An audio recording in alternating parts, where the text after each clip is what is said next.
प्यारे भक्तों, एक बार फिर से स्वागत है हमारे चैनल सनातन से स्वर्ग में। आज हम आपको शिव पुराण के 10वें अध्याय की कथा सुना रहे हैं। अगर कोई भी व्यक्ति इस कथा को सुनता है इस सावन में तो उसकी हर मनोरथ पूरी हो जाएगी और सभी कष्टों का निवारण हो जाएगा। प्यारे भक्तों, अगर आप शिव पुराण के दूसरे अध्याय की कथा नहीं सुने हैं तो उसे भी सुन लीजिए। वीडियो का लिंक डिस्क्रिप्शन में है।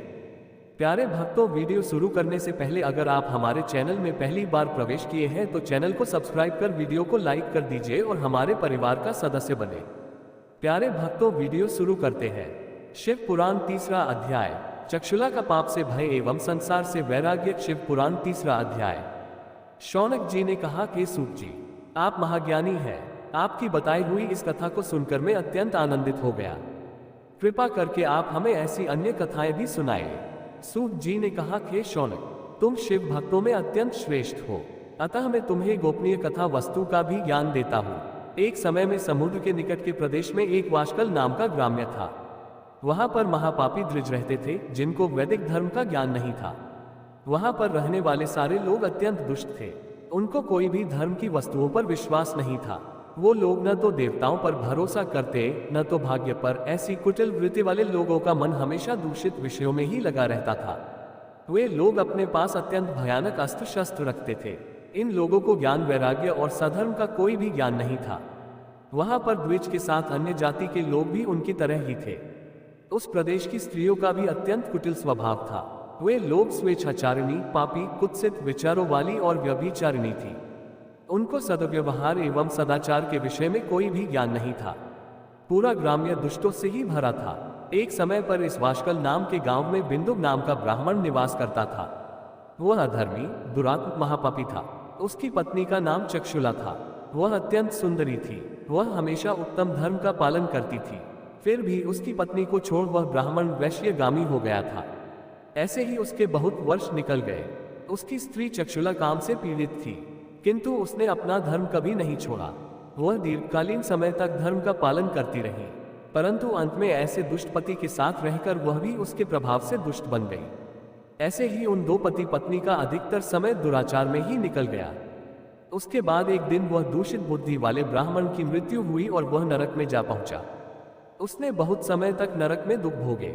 तदंतर उस दुष्ट ब्राह्मण विंध्य पर्वत पर भयंकर पिशाच हुआ और उसकी पत्नी चक्षुला उसके बाद बहुत समय तक अपने पुत्रों के साथ रही। एक दिन वह कोई अवसर पर अपने भाई बंधुओं के साथ गोकर्ण क्षेत्र गई और किसी तीर्थ पर जाकर वहां के जल में स्नान किया। वो वहां पर घूमने लगी। घूमते घूमते वह कोई देव मंदिर में आ पहुंची। वहां पर एक ब्राह्मण भगवान शिव की पवित्र पौराणिक कथा सुना रहे थे। चक्षुला ने भी वह कथा सुनी।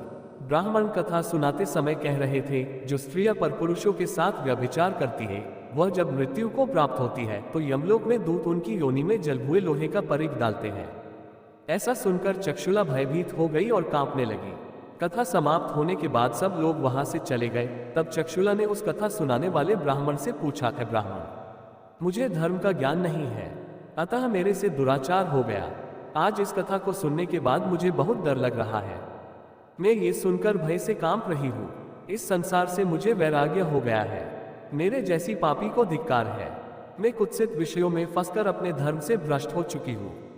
मैं निंदनीय हो चुकी हूँ। मुझे किस प्रकार की घोर यातनाएं सहनी पड़ेगी और कैसी दुर्गति मिलेगी। मेरे जैसी पापी की सहायता कौन करेगा। मृत्यु के बाद वह भयंकर यमदूत जो मुझे गले में फंदे डालकर ले जाएंगे, उनका सामना मैं किस प्रकार करूंगी। नरक में मुझ जैसी पापिनी के टुकड़े किए जाएंगे तो वह मैं कैसे सहन कर पाऊंगी। मैं अत्यंत पापी हूँ और हर तरह से पाप में डूब चुकी हूँ। मैं नष्ट हो गई हूँ। हे ब्राह्मण, मेरे माता पिता और गुरु आप ही हैं। मैं आपकी शरण में आई हूँ। मुझ अबला का उद्धार कीजिए। सूत जी ने कहा, चक्षुला इस प्रकार से खेद और वैराग्य युक्त ब्राह्मण देवता के चरणों में गिर पड़ी। तब उस बुद्धिमान ज्ञानी ब्राह्मण ने उसे उठाया और कहा, बड़ी भाग्यशाली हो कि शिव पुराण के वैराग्य प्रदान करने वाली कथा को सुनकर तुम्हें समय पर भान हो गया। हे नारी, तुम चिंता मत करो, भगवान शिव की शरण में जाओ। भगवान शिव तुम्हारे समस्त पाप तुरंत समाप्त कर देंगे। ये कहकर ब्राह्मण चक्षुला को समस्त पापों को हरने वाली तथा सुख एवं सद्गति देने वाली शिव पुराण कथा की महिमा का वर्णन करते हैं। इस प्रकार शिव पुराण तीसरा अध्याय समाप्त हुआ। प्यारे भक्तों, वीडियो पसंद आया हो तो कमेंट में जय भोलेनाथ लिखना न भूलें।